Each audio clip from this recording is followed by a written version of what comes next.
14th year as principal, it is an honor for me to work with your children. The years go by so quickly. So for me, it is very special to witness our seniors graduate from high school. Most of them I have known since 6th grade, since they were in 6th grade. It is great to look back at their pictures in the 2006 yearbook. I have the 2007-2008 yearbook right now. If anyone wants to see this after, you can see your child's picture. The students have only changed a little bit. Now, the class sitting behind me, as well as my tremendous staff of teachers, teaching assistants, central office staff, secretaries, custodians, parents, community members, all the stakeholders, Board of Education members, cafeteria workers have made this a great year for Tonawanda. We excelled in athletics, especially in the 3 Bs, basketball, bowling, and baseball. Our school musical, Beauty and the Beast, was terrific. Academically, we are also doing well. We were well ahead of many Western New York school districts in Business First. The success of our school is dependent on everyone working together. I would like to have the following students stand as their name is called to be recognized for receiving our highest degree, Regents Diploma with Advanced Designation in Honors. Valerie Guth, Jonathan Draves, Jeremy Driscoll, Madeline Hodge, Ryan Imhoff, Sarah Nawarta, Kendra O'Connor, Robert Pettit, Colin Reboy, Clifford Tompkins III, and Zachary Tussins.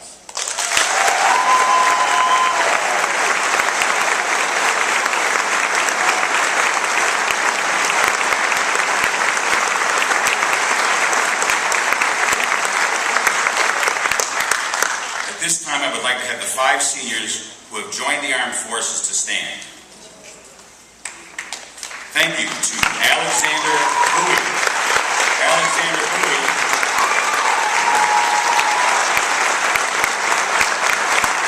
Alexander Bowie has enlisted in the United States Marines. Kyle Mazurek has enlisted in the United States Marines. T.J. Will, United States Marines. Melinda Imagna, the United States Army. And David Nara, the United States Air Force.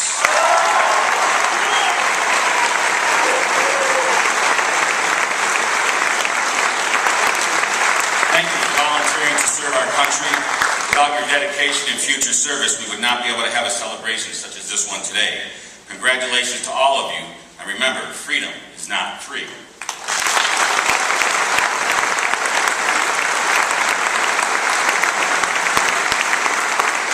I recently heard a quote from a friend who said, "Life is not a dress rehearsal." To our students, please keep this in mind, because even though you are so young, life moves quickly. Do your best to make the right decisions. Try to find your passion early, so that your life will be full of energy and invigorating.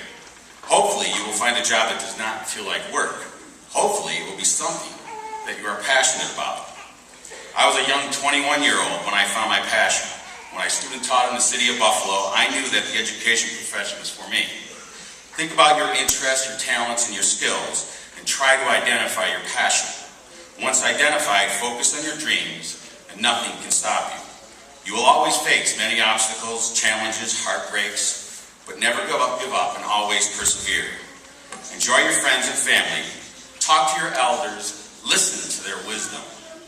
I am fortunate because I have 6 brothers and sisters who all live in the Buffalo area. We are very close and can always count on each other in good times and in times of sadness. My mother is in her final days as she succumbs to cancer. Without a strong family and an amazing father, it would be very difficult to get through this time. Keep your family close. You will always have disagreements with family members throughout your life, but try not to hold a grudge for too long. Remember, life is not a dress rehearsal. You are living your life live, when people are watching you and when they are not. So find your passion, strive for great things. If you put your mind to it, anything can be accomplished. Try to do random acts of kindness for others. And remember our bullying prevention logo. You are not big when you make others feel small.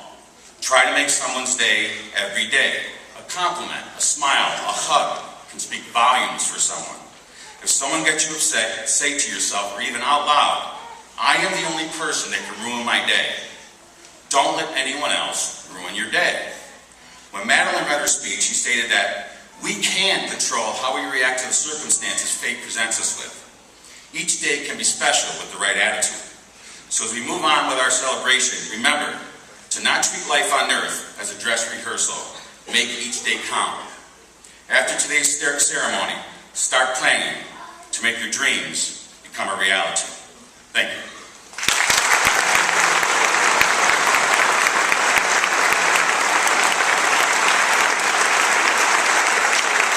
This time I'd like to introduce Dr. Vantine.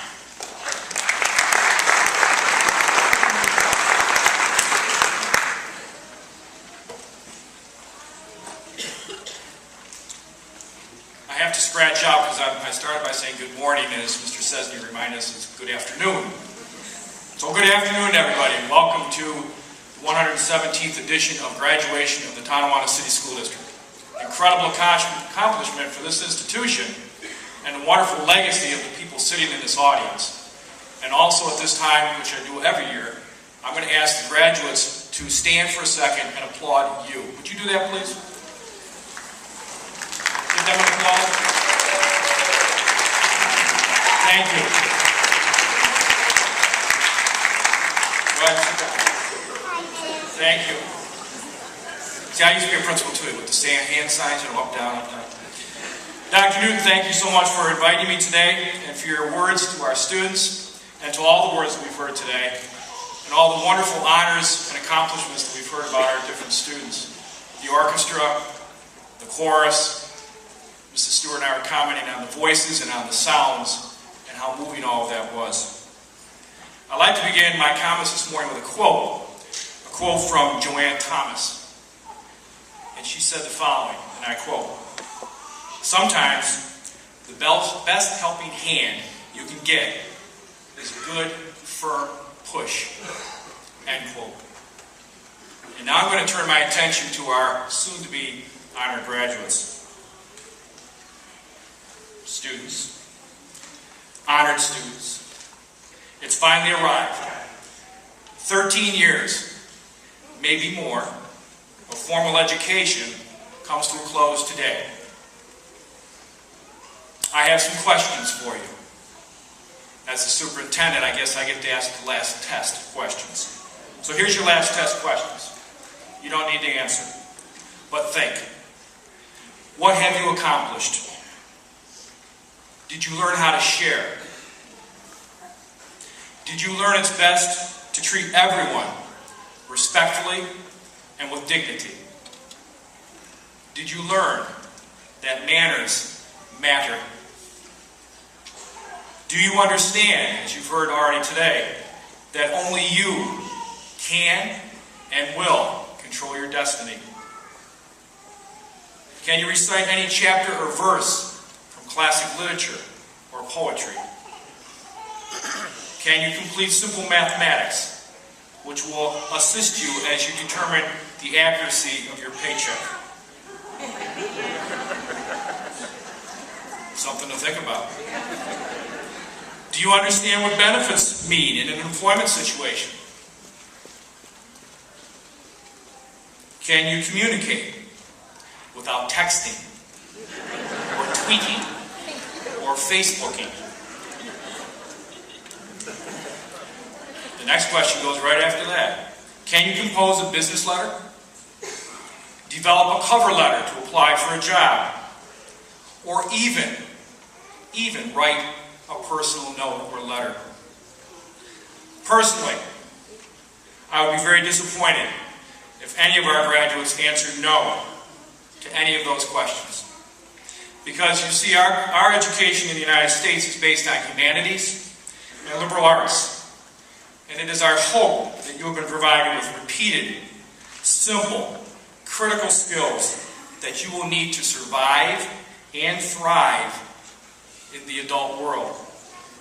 And a world, my friends on the stage, that you enter permanently today. I would hope that rather having devoted countless hours checking your email or your cell phone for all important messages, that you spend at least a little bit of time reading a newspaper, even electronically. so that you become aware of the type of world that you will now be inheriting, that those before you have left for you. Do you know, or do you even care about the world economy? You should, because it's going to directly impact you. Have you read, or do you understand what's happening politically around the world? Do you know what's happening in Africa, in the Middle East, South America, and here even in America, as far as politics? Can you, or should you, or do you want to define your American dream? Do you have dreams? I would hope that you do. Can you understand how civil liberties are threatened around the world? Does it truly mean something to you? And can you imagine, or do you care, that hundreds of thousands of children in these United States live in poverty? Wikipedia defines education as the means through which the aims and habits of a group of people live on from one generation to the next. Part of today's celebration is that legacy of carrying on to the next generation. Generally, it occurs through any experience that has a formative effect on the way one thinks, the way one feels, or acts. But I return back to the beginning, and my question to our honored students is, what have you learned? You have completed what our society refers to as a formal education. You have been taught norms of behavior and have been provided windows of opportunities to explore, invest, and ingest nuggets of information, gaining knowledge about a myriad of topics. In the course of this time, you have been inundated with cultural and historical perspectives based primarily upon where you live and to whom you've associated with. But I ask again, have you been educated? What have you learned? Do you, for example, possess the emotional intelligence and fortitude, along with a social conscience, to make a true difference in the life of others? Do you even think it's important, or your job as a citizen of our planet? What and why will you stand for something? Will it simply be for your own self-gratification? Will it be for others, or simply for you? Do you have a vision of what you could do to help those less fortunate? Or will you sit idly by? Or will you participate and help find solutions to the myriad of problems gripping our societies today?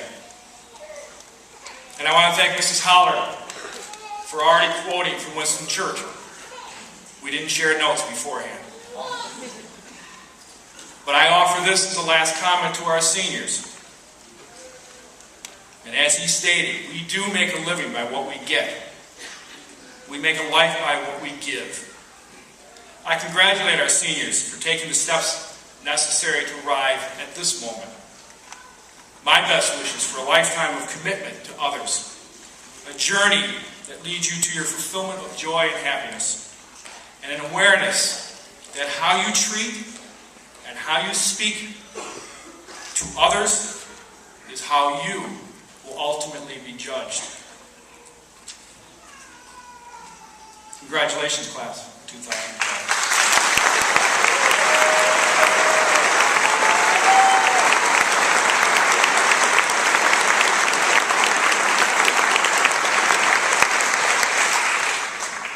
And now, ladies and gentlemen,